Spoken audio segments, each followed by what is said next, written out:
मैं चैलेंज करता हूं आप सबको चैलेंज करता हूं। चंद एक होंगे जो पास हो जाएंगे, वरना किसी अच्छे कारी साहब को जाके अपनी नमाज सुना दो जरा एक दफा। आप कहते हैं ना हम नमाजी, हमें आता है सब कुछ, एक दफा सुनाए किसी कारी साहब, अच्छे कारी साहब। सैकड़ों तो आपकी तलफ्फुज की गलतियां होंगी, तजवीद पढ़ी नहीं होती हमने, नमाज में उल्टा सीधा पढ़ रहे होते। रब्बी जालनी, ओ भाई रब्बी जालनी है, जालनी कहां से आ गया? जीम पे तो फतह है ही नहीं, आप जीम साकिन है। रब्बी जालनी, सुबाना कल्लाहुम्मा, कल्ला नहीं है, सुबाना कल्लाहुम्मा, थोड़ा उठाना होता है ताकि अलिफ मद्दा पूरा बने। खड़ा ज़बर है, अलिफ मद्दा के बराबर खींचना है इसको, दो हरकत के बराबर। सुबाना कल्लाहुम्मा, वत्तबारक अस्मुका, वत्तबारक, ओ भाई वत्ता नहीं है, वत्तबारक अस्मुका। अत्तहियातु, ओ भाई अत्तहियातु नहीं है, अत्तहियातु है। सुभान रब्बिल आला, सुभान रब्बिल अजीम, ना भाई ये नहीं है, सुभान रब्बी यल अजीम, सुभान रब्बी यल आला, ये है। आप सुनाइए। मैंने तालीम बालगान का मदरसा बहुत पढ़ाया। जब मेरे सामने आते थे ना, कितने साल से नमाज पढ़ रहे हैं? 25 साल से। अच्छा सुनाओ जरा सूरत सुनाओ।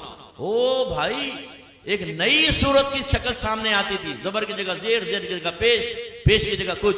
मैं आपसे गुजारिश करता हूं, मैं आपको हकीर नहीं समझ रहा हूं, आपकी तहकीर बयान करना मकसूद नहीं, खुदा की कसम ख्वाब गफलत से जगाना मकसूद है।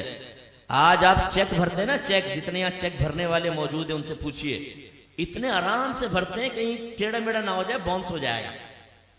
और कहीं अगर गलत हो जाए ना तो ऊपर साइन करना पड़ता है, वरना ये रिटर्न हो जाएगा ये चेक बैंक से, ओवरराइट हो गया है, तब कहीं जाके वो कैश होता है। लेकिन जब नमाज पढ़ते तो समझते हैं बहुत बड़ा हमने अल्लाह पर एहसान किया है। बात तो पढ़ते ही नहीं, खैर जो पढ़ते हैं बहुत बड़ा एहसान किया है, अब पढ़ी बस अल्लाह कबूल फरमाएगा। हालांकि नबी करीम सल्लल्लाहु अलैहि वसल्लम फरमाते हैं कि बंदा बाज़ औक़ात 60 बरस तक नमाज पढ़ता है, लेकिन उसकी एक भी नमाज अल्लाह ताला की बारगाह में कबूल नहीं होती, क्योंकि रुकू सही करता है तो सजदा गलत कर देता है, सजदा सही करता है तो रुकू गलत कर देता है। एक रिवायत में फरमाया, बाज नमाजी ऐसे हैं कि मस्जिद के दरवाजे से बाहर नहीं निकलने पाते कि उनकी नमाज पुराने कपड़े की तरह लपेट के उसके मुंह पे मार दी जाती है।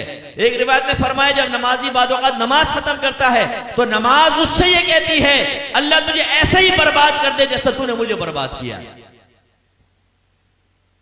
उसमें वो खास तौर पे सुपरमैन नौजवान यहां बैठे हुए ना, जब नमाज पढ़ने खड़े होते हैं, रुकू सजदा, एकदम सीधे खड़े हो गए, रुकू सजदा, अभी हमारी अल्हम्द आदि भी नहीं होती, 2 रकअतें खत्म कर लेता। और जब ये सलाम फेरा, कल्टी बाहर, ओ भाई तो ये तू एक्सप्रेस ट्रेन बना हुआ है, बुलेट ट्रेन, ये तेरा फायदा क्या हुआ नमाज पढ़ने का? यानी सर से बोझ उतार रहे हो। आपने देखा जुमे की नमाज के बाद जैसे ही इमाम साहब सलाम फेरते हैं, जूतियों पर रश लग जाता है, इतना रश हो जाता है जैसे बाहर 5-5 हजार के नोट बट रहे हैं, अगर देर होगी तो निकल जाएंगे। जूतियां ढूंढने में 15 मिनट वहां लगा देंगे, मस्जिद में नहीं बैठेंगे, ना सुनन पढ़ेंगे ना नवाफिल पढ़ेंगे आगे के, और बाहर निकल के फिर दूसरा कहते हैं, हाँ यार क्या करना, चल ढाबे में चाय पीते। अभी तुम इसलिए बाहर निकल कर आए थे। ये भी ज़िम्नन बात आ गई तो मैं आपको अर्ज कर दूं, गौर से करें, गौर से देखें, और अपने बारे में मैं भी सोचता हूं, आप भी सोचें। नबी करीम सल्लल्लाहु अलैहि वसल्लम फरमाते हैं कि मस्जिद की और मोमिन की मिसाल ऐसी है जैसे मछली और दरिया, कि अगर मछली को दरिया से बाहर निकालें तो वो उस वक्त तक चैन से नहीं बैठती जब तक दोबारा दरिया में ना आ जाए। और मुनाफिक की और मस्जिद की मिसाल ऐसी है जैसे परिंदा और पिंजरा, कि अगर परिंदे को पिंजरे में बंद कर दें तो फड़फड़ाता रहता है कि दरवाजा खुले और मैं उड़ जाऊं, और जैसे खोलते हैं उड़ जाता है। अपने बारे में हम सबको गौर करना चाहिए, हम में मोमिनाना सिफत है या मुनाफिकाना सिफत है। इमाम साहब सलाम फेरते हैं, दुआ भी नहीं मांगते, ये बस इमाम साहब ने सलाम फेरा, फौरन उठ के बाहर, जूती लेके बाहर। करना क्या है? दोस्तों के साथ बैठ के गंदी लड़कियों की बातें करनी। हालांकि नबी करीम सल्लल्लाहु अलैहि वसल्लम ने फरमाया कि जब कोई नमाज पढ़ के अपनी जगह बैठा रहे और जानबूझ के अपना वुजू ना तोड़े तो फरिश्ते उसके लिए दुआए बख्शिश और मग़फ़िरत करते रहते हैं जब तक कि वो उठ ना जाए। इसलिए आले सुन्नत का जो है ना कि नमाज के बाद दुआ, इसमें बड़ी हिकमत है। बाज लोग जैसे सलाम फेरते हैं, आप देखें बाज मकातिब फिक्र वाले उठ के चले जाते हैं, कहते हैं दुआ कहां साबित है? ओ भाई, जब नबी करीम ने दुआ की तलकीन फरमा दी तो बस ये जिस टाइम भी आप दुआ मांगेंगे उसी हुक्म हदीस पर या हुक्म रसूल पर अमल की सूरत बनेगी। और इसमें फायदा क्या है, जब आप बैठ के दुआ मांगते हैं, जितनी देर बैठे रहेंगे फरिश्ते भी दुआएं बख्शिश और मगफिरत करते रहेंगे।